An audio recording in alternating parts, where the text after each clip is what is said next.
ovelhinha da Assembleia Cristo Reina. Que Jesus possa guardar, proteger sua casa, sua família e dar força para que nós estejamos aqui glorificando o nome de Deus. Amém, igreja? Que eu sei que é difícil. O inimigo, ele age para que você desanime, para que você não venha. Dói o corpo, dói a cabeça, acontece um problema, chega uma visita. O inimigo, ele age de todas as formas para você não vir na casa do Senhor. Porque lá fora, igreja, a gente busca o material. Quando a gente não está no ambiente espiritual, a gente quer uma casa bonita, a gente quer uma casa arrumada, a gente quer móveis novos, a gente quer um carro novo.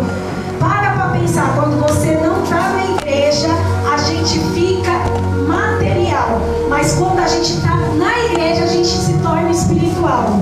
É por isso que o inimigo luta para você não vir para a igreja.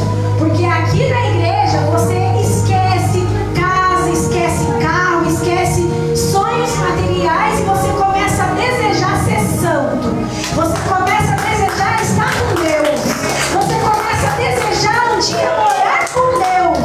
Lá na casa de Deus é assim. Quando você está lá fora, você lembra dos problemas, você lembra do marido que ainda não se converteu, você lembra ainda do filho que não se converteu. Mas quando você está na casa de Deus, você começa a pensar: eu preciso mudar, eu preciso deixar de pecar mais um pouco, eu preciso me consertar mais, eu preciso estar mais próximo de Deus, eu preciso estudar mais a palavra, eu preciso ensaiar mais. Hoje eu poderia louvar e eu não ensaiei. Você começa a querer as coisas do céu, igreja. É por isso que tem uma diferença entre você estar na sua casa e estar na casa do Senhor, amém? E eu estou com uma palavra que está em 1 Timóteo capítulo 2. 1 Timóteo capítulo 2, onde o tema vai dizer: devemos fazer orações por todos. 1 Timóteo capítulo 2. Deus usa o apóstolo Paulo com esse tema, dizendo para que devemos fazer oração por todos. E vamos lá o que diz: admoesto, pois, antes de tudo, que se façam deprecações. Igreja, eu vou abrir aqui, me perdoa, o Google, porque eu acho que deprecações é estudo da palavra, mas eu não quero ficar com dúvida. Eu não estava com o celular aí, Deus me deu essa palavra, eu quero estudar aqui com vocês, amém, igreja? Porque quando eu estou falando, eu estou estudando com vocês. Só um minuto.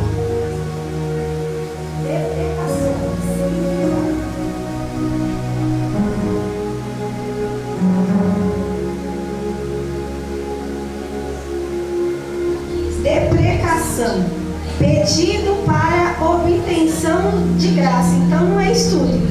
Pedido para obtenção de graça ou favor, súplica, rogo, imploração, direito, ato de expedir uma deprecada. Então o significado, né, de deprecação. Então olha, vamos voltar aqui. Admoesto-te, pois, antes de tudo, que se façam deprecações. O que é isso? Pedidos para obtenção de graça ou favor. Olha, é a casa de Deus. Súplica, rogo e imploração. Então, devemos estar na casa de Deus para rogar a Deus pela graça de Deus na nossa vida.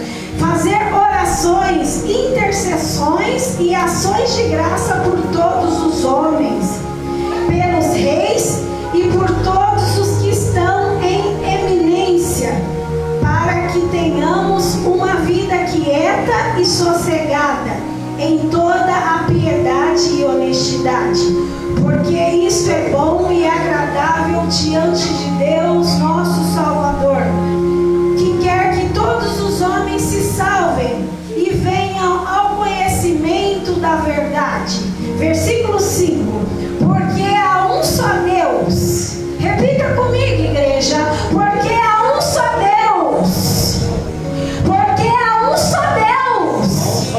Repita: porque há um só Deus. E um só mediador entre Deus e os homens, Jesus Cristo,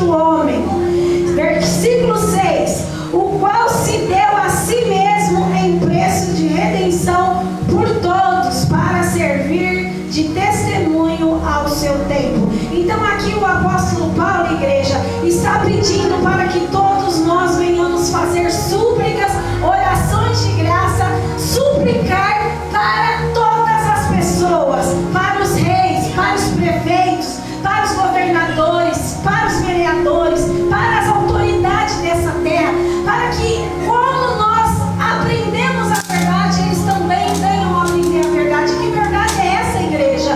Que existe um só Deus e um só mediador entre Deus e os homens, que é Jesus Cristo. E o que isso significa? Aqui o apóstolo Paulo diz: Deus me levantou como apóstolo para os gentios. Quem é os gentios? É nós, igreja. Nós éramos gentios antes de se tornar filhos de Deus. O que é uma pessoa gentil? Uma pessoa que acredita em outros deuses. Você sabe que existe uma religião onde muitas pessoas seguem até hoje e considerada a primeira igreja. Mas infelizmente, igreja, essas pessoas acreditam nas imagens. Elas acreditam que aquela imagem vai poder livrá-la, vai poder interceder por ela para Deus. Ela acredita que se ela tiver aquela imagem na casa dela, ela tem que pedir para a imagem, porque ela é tão pecadora. E a santa é santa. Maria é santa, Pedro é santo, João é santo, eles são santos. Mas eles estão dormindo e não tem como você invocá-los. Você tem como invocar somente Jesus Cristo, porque só Ele ressuscitou. E por mais que Maria é santa e digna de ser amada e respeitada, ela não pode ser adorada, porque Jesus disse que só pode ter um mediador entre Deus e os homens, só um. Eu li aqui para você. Jesus Cristo sendo homem, ele se tornou homem, ele se fez homem, ele morreu, ele é o único que ressuscitou. Maria não ressuscitou, João não ressuscitou, Pedro não ressuscitou. São apóstolos santos, maravilhosos, que têm que ser amados e respeitados. Porém, eles estão dormindo, porque o único que ressuscitou é Jesus. Então o apóstolo Paulo vem com essa palavra que está em 1 Timóteo capítulo 2, para que você que ainda tem uma imagem na sua casa, entenda que aquela imagem não vai poder te salvar, não vai poder ser mediadora entre você e Deus. O único que pode é Jesus, que ressuscitou, está vivo e pode te perdoar se você se arrepender dos seus pecados e interceder por você.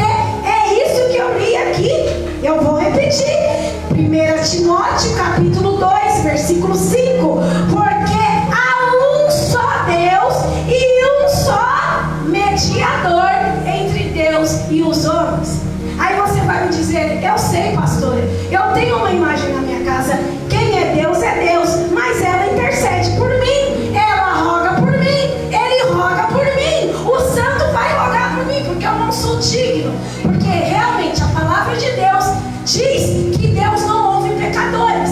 Por isso que a função do pastor que está aqui na frente é orar por você. A obrigação do pastor é estar em santidade por você, porque o pastor ainda não morreu, o pastor ainda está vivo.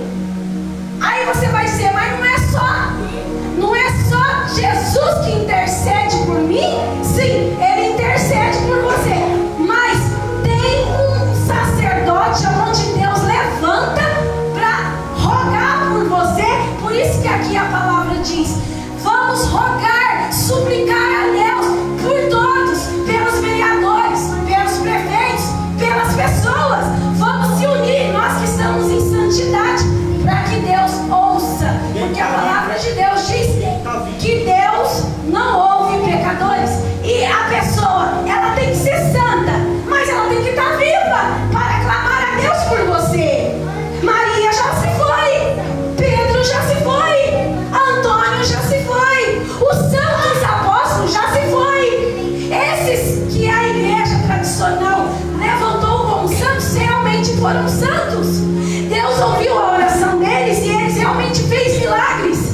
Por isso que Jesus disse que eles fariam milagres mais do que ele fez, porque teria mais tempo para fazer.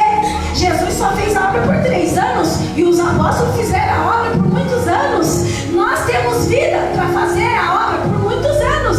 Então Deus pode nos usar para fazer a obra dele, e ele nos dá poder, e ele nos dá autoridade para que venhamos glorificar o nome dele. Mas ele usa a nossa vida, que estamos em santidade, que estamos em comunhão, para fazer autoridade na vida da pessoa, para que o nome dele seja glorificado.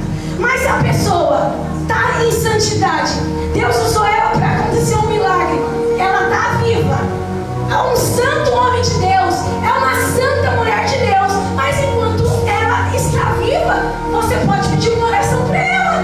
É por isso que o apóstolo falou: vamos suplicar para um fazer oração pelos outros. Mas quem pode fazer essa oração? Quem está em santidade.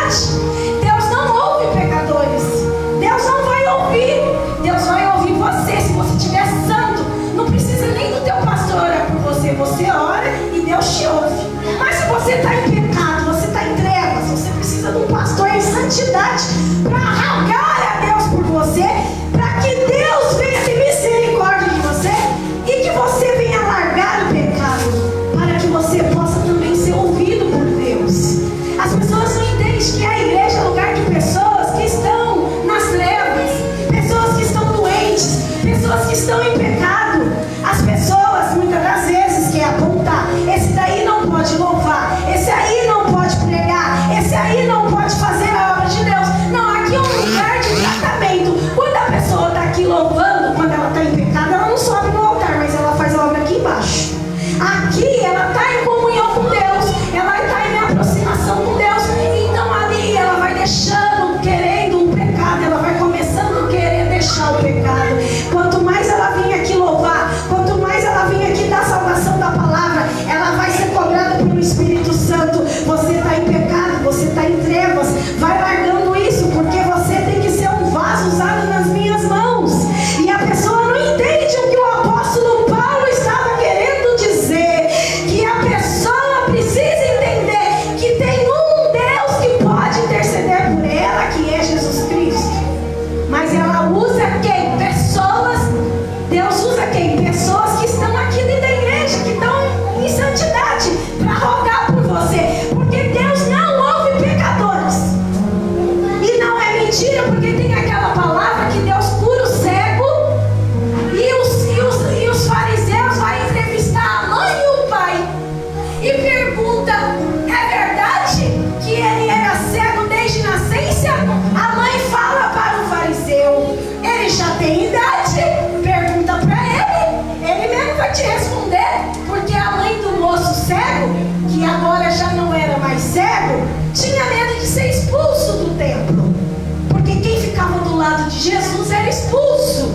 Então a mãe falou: pergunta para o meu filho, ele já tem idade, ele mesmo responde. Aí o cego, que era cego, vai responder para o fariseu, vai responder: sabemos, eles falam, né, que você nasceu, é verdade que você nasceu cego? Ele falou: eu era cego. Aí ele pega e fala assim para eles: quem ele é, eu não sei. Aí ele fala: sabemos que Deus não ouve pecadores. O cego fala para o fariseu: a gente sabe que Deus não ouve pecador. Uma coisa eu sei, que eu era cego e eu não estou mais cego. Então, se você quiser ouvir essa palavra, se você era cego a partir de hoje, você vai deixar de ser cego espiritualmente. Você pode amar Maria, você pode respeitar Maria, ela é digna de ser amada, de ser respeitada, mas você tem que entender que ela está dormindo. Porque se você falar: Maria, roga por mim para Jesus, ela não vai rogar. Mas se você falar: Jesus Cristo, roga para mim, pelo meu Deus que está no céu, para que Ele me livre, Ele vai te ouvir, porque Ele está vivo. Será que você pode entender, igreja? E Jesus falou: sede santos como eu sou santo. Então Jesus falou para Maria ser santa, para Pedro ser santo, Antônio ser santo, José ser santo, todos que seguiram ele lá no passado ser santo. Então Jesus hoje vem aqui falar para você: seja santa, seja santo,